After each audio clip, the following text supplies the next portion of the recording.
So hello guys, I hope आप लोग सभी सेफ होंगे। तो आज की इस वीडियो को स्टार्ट करने से पहले मैं आप लोग को ये बता दूं कि ऑलरेडी 3 वीडियो मैं अपलोड कर चुका हूं मटेरियल कॉस्ट के ऊपर।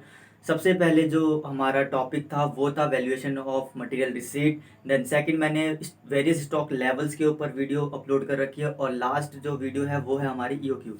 और अब जो नेक्स्ट टॉपिक है वो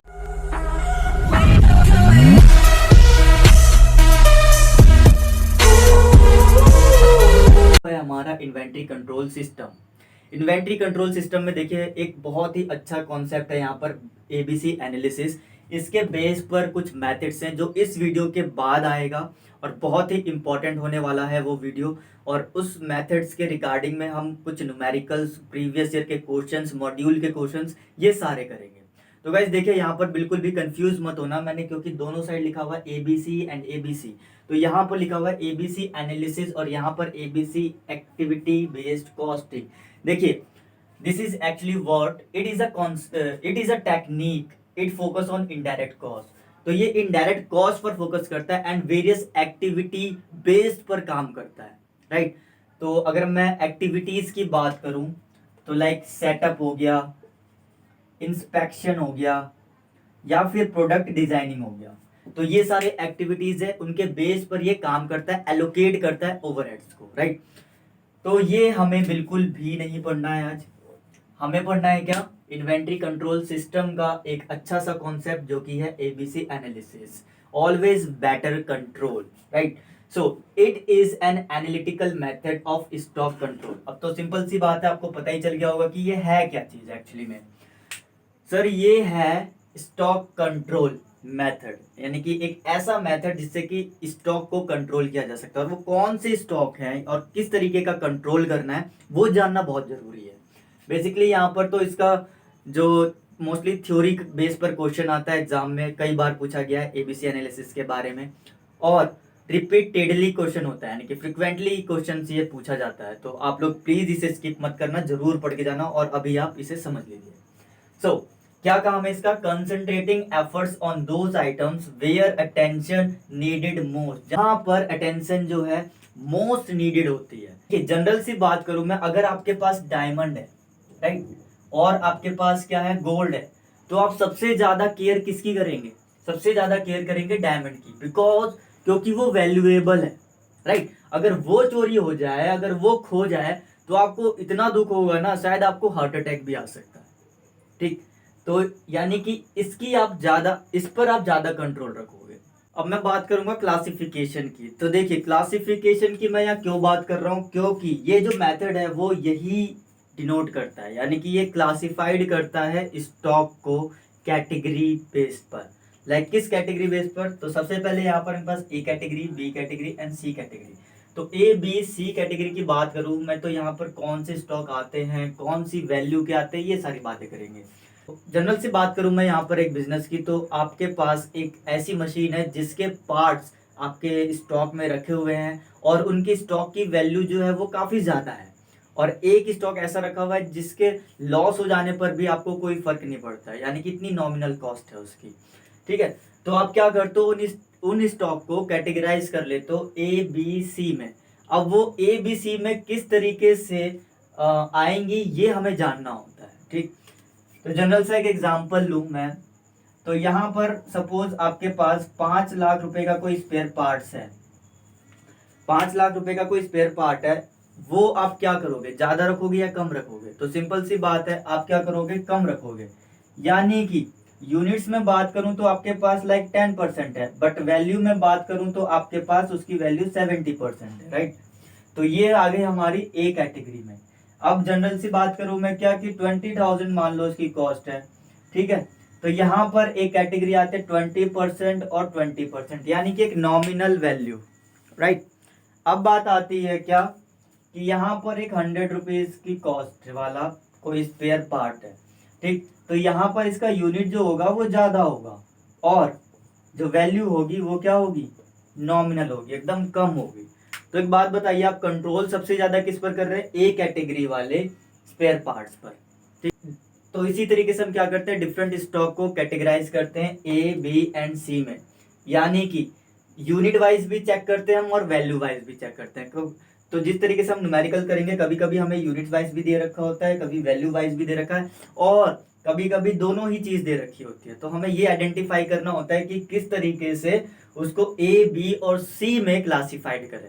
सिंपल सा ये कॉन्सेप्ट है, ये आपको माइंड में ध्यान रखना है कि क्लासिफाइड ए में करें, बी में करें या सी में करें। तो क्या लेकर चलना होगा हमें, सबसे पहले यूनिट और वैल्यू। ठीक, और यूनिट और वैल्यू मैंने आप लोग को बता दी है, 10, 70, 20, 20 एंड 70 और 10%, राइट।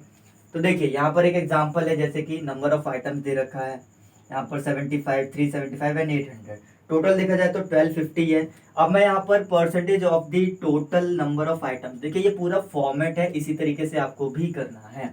और न्यूमेरिकल्स अभी मैं करके बताऊंगा भी, प्रीवियस ईयर के क्वेश्चंस भी करेंगे और मॉड्यूल के भी क्वेश्चंस करेंगे।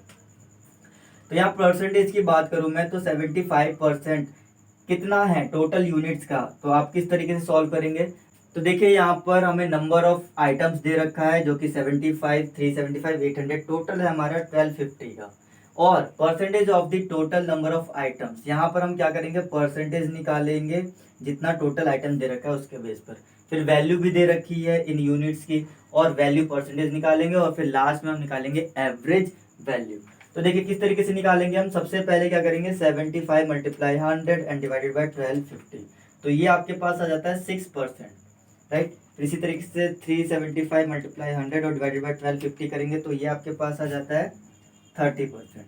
फिर इसी तरीके से 800 डिवाइडेड बाई 1250 करेंगे तो आपके पास आ जाता है 64%। तो यानी कि अब क्या देख रहे हो आप, कि जब आपने percentage of the total number of items देखा तो क्या हुआ, यहाँ पर नंबर ऑफ आइटम्स जो है वो सबसे कम है, फिर ज़्यादा है, फिर सबसे ज़्यादा है। तो कंट्रोल भी क्या हो रहा है यहाँ पर, परसेंटेज बेस पर देखा जाए तो 6%, 30% और 64% यूनिट वाइज पर।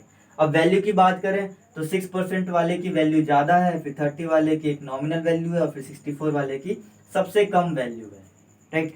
अब हम बात करेंगे परसेंटेज बेस वैल्यू पर, तो देखिए कैसे किस तरीके से चेंज हो जाएगा, यानी कि अभी ये कम है तो ये ज़्यादा हो जाएगा, ठीक। तो देखिए 70,000 और क्या करोगे आप, 100 से मल्टीप्लाई डिवाइड करोगे 1 लाख से, तो ये आपके पास आ जाएगा 70। फिर इसी तरीके से इसका 20 आ जाएगा, इसका आ जाएगा 10%, राइट। और इनका इक्विवेलेंट होता है 100 के, ये ध्यान रखना, ठीक।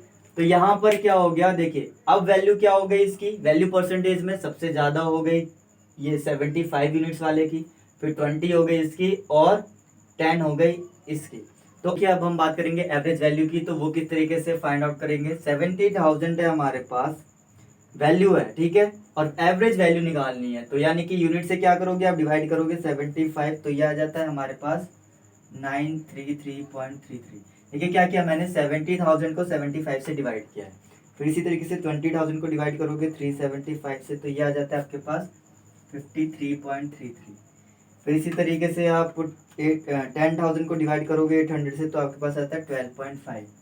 अब मुझे ये बताइए कि यहाँ पर एवरेज वैल्यू जो है हाईएस्ट किसकी है, इस वाले की, यानी कि 75। जो आइटम्स आपके पास कम है उसकी वैल्यू ज़्यादा है, तो आप सबसे ज़्यादा वैल्यू किसको दोगे, इसको। तो यानी कि ये क्या हो गया, हमारी ए कैटेगरी में आ गया। फिर नेक्स्ट वाले को बी कैटेगरी में डालोगे, और लास्ट वाले को सी कैटेगरी में, डेट्स इट। तो गाइस यही था बस एबीसी एनालिसिस, जो कि एक इन्वेंट्री कंट्रोल सिस्टम है, बहुत ही अच्छा कॉन्सेप्ट है, और पेपर में आने के बहुत चांसेस होते हैं, भले ही न्यूमेरिकल ना आए, बट इसका जो थ्योरी है वो अक्सर पूछा जाता है। तो प्लीज़ आप लोग इसके न्यूमेरिकल्स अभी देख लीजिएगा किस तरीके से होते हैं सॉल्व। तो बस इसी तरीके से क्लासिफाइड करना होता है, और ज़्यादा कुछ होता ही नहीं इसमें। ये देखते हैं न्यूमेरिकल्स किस तरीके से होते हैं। हमारा सबसे पहला जो क्वेश्चन है वो है, Dravid Limited has 6 levels of inventory. On the basis of following information, suggest a breakdown of the item into A, B and C classification. देखिए यहाँ पर आइटम्स नंबर दे रखा है, यूनिट दे रखा है, कॉस्ट पर यूनिट दे रखा है, और आपको क्लासिफाइड करना है ए, बी एंड सी कैटेगरी में, राइट। जिस तरीके से हमने एग्जांपल में सॉल्व किया था सेम उसी तरीके से करना है, और बहुत ही इजी है ये। तो देखिए सबसे पहले आपको क्या करना है, यहाँ पर हमें आइटम्स नंबर दिए हुए हैं, राइट। तो आपको क्या लिखना है, यहाँ पर आइटम्स नंबर लिख लेने हैं, जो कि हैं 1, 2, 3, 4, 5, 6। ओके। अब आपको क्या करना है, यहाँ पर यूनिट्स दिए हुए हैं, तो आपको यूनिट्स भी लिख लेनी है। जो कि हमारे पास 400, 600, 1000, 1200, 2800 एंड 4000। ओके, नेक्स्ट देखिए यहाँ पर हमारे पास है cost per unit. Cost per unit, cost per unit वो कितना है, 250 है। नेक्स्ट हमारे पास 200 है, 70 है, 50 है, 10 है और 5.50, राइट। उसके बाद देखिए अब क्या करना होता है, हमारे पास यूनिटी और हमारे पास कॉस्ट पर यूनिट और यूनिट्स हैं, तो टोटल वैल्यू हमें फाइंड आउट करनी है। तो सबसे पहले हम वैल्यू निकाल लेंगे दोनों की मल्टीप्लाई करके। देखिए दोनों की मल्टीप्लाई करेंगे तो सबसे पहले क्या आएगा, अगर मैं 400 की मल्टीप्लाई करूँ 250 से तो आता है मेरे पास 1 लाख, राइट। इसी तरह 200 600 की मल्टीप्लाई करूँ तो 600 मल्टीप्लाई 200 तो ये आ जाता है 1,20,000। इसी तरीके से 70 और मल्टीप्लाई तो ये आ जाएगा हमारे पास 70,000। इस तरीके से यहाँ पर हो जाएगा 60,000, यहाँ पर हो जाएगा 28,000 और यहाँ हो जाएगा हमारे पास 5.5 मल्टीप्लाई 4,000 विच इज़ 22,000। टोटल देख लें, टोटल हो जाएगा हमारे पास कितना,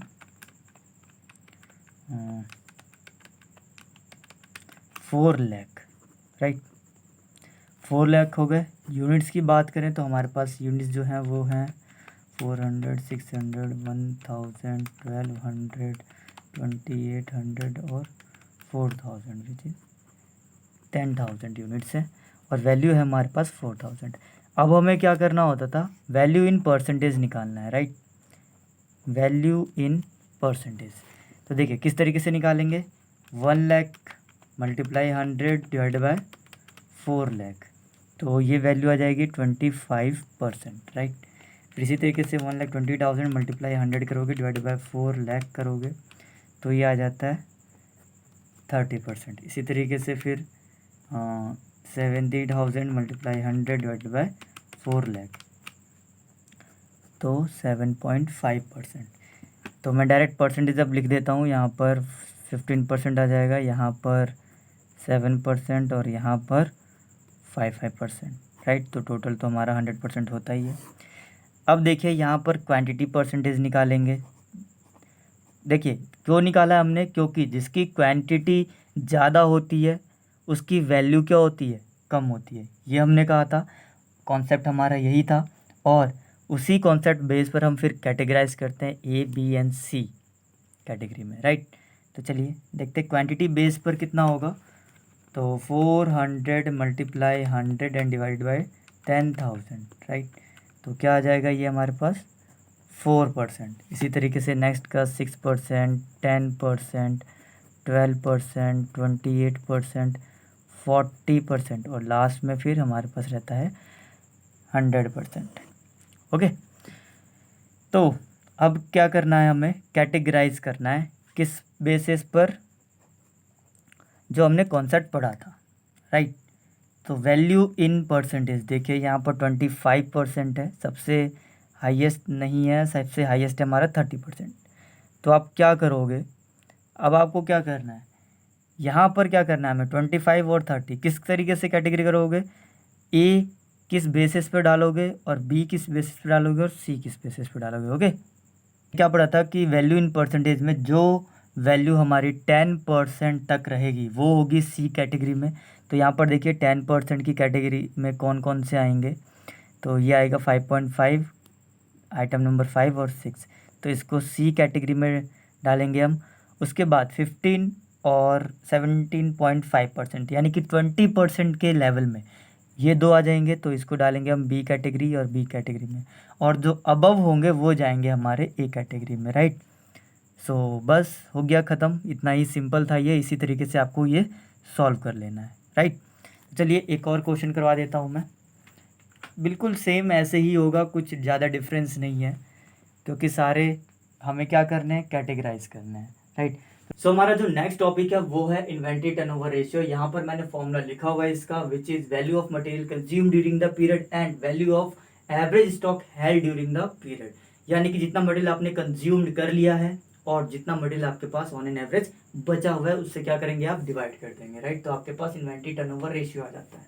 अब देखिए ये इन्वेंट्री टर्नओवर रेशियो अगर आपका हाई होता है, राइट, और मैं कहूँ लॉ होता है, तो ये किस चीज को इंडिकेट करता है? देखिए मैंने यहाँ पर बताया हुआ है क्या कि हाई रेशियो इंडिकेट करता है item moving fast, fast moving, यानी कि स्टॉक के मूवमेंट को शो करता है कि स्टॉक का मूवमेंट जो है वो क्या हो रहा है, स्टॉक का मूवमेंट फास्ट हो रहा है या फिर स्लो हो रहा है।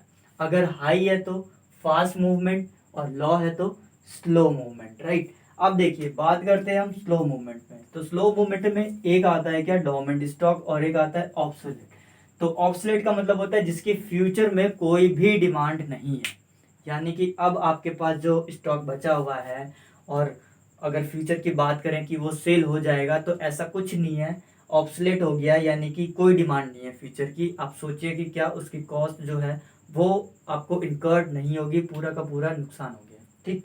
अब मैं बात करूं डोरमेंट की, तो डोरमेंट लॉन्ग टर्म रेस्ट, यानी कि अब क्या होता है कि आपके पास स्टॉक बचा हुआ है, लॉन्ग टर्म रेस्ट पर चला गया है, कोई यूज नहीं होने वाला, जितना होना था हो गया है, ठीक। अब फ्यूचर में कोई डिमांड नहीं है कि होगा या नहीं होगा। सो गाइस ये तो था सिंपल सा इन्वेंट्री टर्नओवर रेशियो। इसके बेस पर हम कुछ क्वेश्चंस करेंगे और देखेंगे किस तरीके से इसके न्यूमेरिकल्स को सॉल्व किया जाता है। तो चलिए आइए देखते हैं। सो गाइस अब आते हैं अपने नेक्स्ट टॉपिक पर, इन्वेंट्री टर्नओवर रेशियो। तो देखिए सबसे पहला जो क्वेश्चन है वो है the following data are available in respect of material A for the year ended 31 March 2012। Opening stock given है यहाँ पर 2,25,000 का, purchase during the period given है हमें 6,75,000, क्लोजिंग स्टॉक गिवन है। पूछा गया है इन्वेंट्री टर्नओवर रेशियो और नंबर ऑफ डेज। तो सबसे पहले मैं आपको बता दूं कि इन्वेंट्री टर्नओवर रेशियो का मैंने आपको फॉर्मूला बताया था, material consume during the period और divided by the average stock held during the period. तो ऐसा तो कुछ यहाँ पर गिवन नहीं है। तो देखिए सबसे पहले आप लिखोगे क्या, मटेरियल कंज्यूम्ड। मटेरियल कंज्यूम्ड किस तरीके से निकाला जाता है वो देखिए, क्या करोगे आप, ओपनिंग स्टॉक प्लस करोगे परचेज और माइनस करोगे क्या, क्लोजिंग स्टॉक, डेट्स इट। ये आपका आ जाएगा मटेरियल कंज्यूम्ड। एवरेज स्टॉक मुझे बताने की ज़रूरत नहीं है, opening stock plus closing stock कर दोगे डिवाइड बाय 2, राइट। ये आ जाएगा आपके पास एवरेज स्टॉक। देखिए राइटिंग पे मत जाइए बिल्कुल भी, जो मैं बोल रहा हूँ उस पर ध्यान दीजिए बस, ठीक। एवरेज स्टॉक हो जाएगा। अब बात आती है यहाँ पर नंबर ऑफ़ डेज़ निकालने की। तो नंबर ऑफ़ डेज़ निकालने के लिए, यानी कि इन्वेंट्री पीरियड या फिर इन्वेंट्री होल्डिंग पीरियड निकालने के लिए क्या होता है, डेज़ ले लेते हैं आप डेज़ किस बेस पर लेंगे, 365 बेस पर भी ले सकते हैं, 52 वीक्स पर ले सकते हैं, या फिर ले सकते हैं आप 12 मंथ्स पर। जब आपको क्वेश्चन में ना बोला गया हो, ठीक है, तो आप कोई भी बेस ले लो। डेज़ में पूछा है वैसे भी नंबर ऑफ़ डेज़ में, तो नंबर ऑफ़ डेज़ ही ले लेंगे हम, 365 लेंगे, राइट। तो चलिए निकालते हैं हम। सबसे पहले मटेरियल कंज्यूम्ड, आईटीआर का पहले मैं फॉर्मूला लिख देता हूँ, क्या, material consumed during the period, okay, आप लिख लेना वो, और average stock during the period. तो मटेरियल कंज्यूम्ड यानी कि मैंने कहा था कि ओपनिंग स्टॉक प्लस करोगे 2,25,000 प्लस परचेज करोगे क्या 6,75,000 और माइनस करोगे क्लोजिंग स्टॉक यानी कि 2,75,000। तो ये आपके पास टोटल आ जाता है कितना, 225 हो जाएगा प्लस 675 हो जाएगा और माइनस कर दोगे आप 270, तो 6,25,000। अब बात आती है एवरेज स्टॉक की। तो सिंपल सा है, ओपनिंग प्लस क्लोजिंग हो जाता है। तो 225,000 प्लस 275, तो यह आ जाता है 5,00,000 डिवाइडेड बाई 2, तो आपके पास आ जाएगा 2,50,000। अब मैं डायरेक्ट ITR में रख रहा हूँ ये, यानी कि 6,25,000 डिवाइडेड बाय 2,50,000, 6,25,000 डिवाइडेड बाई 2,50,000। तो ये आपके पास आ जाता है 2.5 टाइम्स, यानी कि इन्वेंट्री टर्नओवर रेशियो आ जाता है आपका 2.5 टाइम्स। ओके, चलिए अब पूछा गया नंबर ऑफ डेज बताइए। तो नंबर ऑफ डेज में सिंपल सा है 365 ले लोगे और ITR से डिवाइड कर दोगे, ठीक है। तो 365 डिवाइड बाय 2.5 ये आ जाता है 150, तो ये आ जाता है 146 डेज। दैट्स इट, ख़त्म, सिंपल सा है। सो गाइज ऐसे ही क्वेश्चन कर लेने इन्वेंट्री टर्नओवर रेशियो का, बहुत ही इजी क्वेश्चन आता है। तो आगे कुछ करवाने के लिए है नहीं मेरे पास, तो यहीं इसको एंड करते हैं। मिलते हैं हम अपनी नेक्स्ट वीडियो में। So guys don't forget to share and subscribe and press the bell icon so guys इस टॉपिक को अभी यहीं कंप्लीट करते हैं और यहीं वीडियो का एंड भी करते हैं। सो जिन लोगों ने अभी तक सब्सक्राइब नहीं किया प्लीज़ सब्सक्राइब एंड शेयर ज़रूर करें और बेल आइकन को भी प्रेस कर दें, जिससे कि आपको वीडियो की अपडेट मिलती रहे। So thank you so much guys, thank you so much for watching my videos, all the best.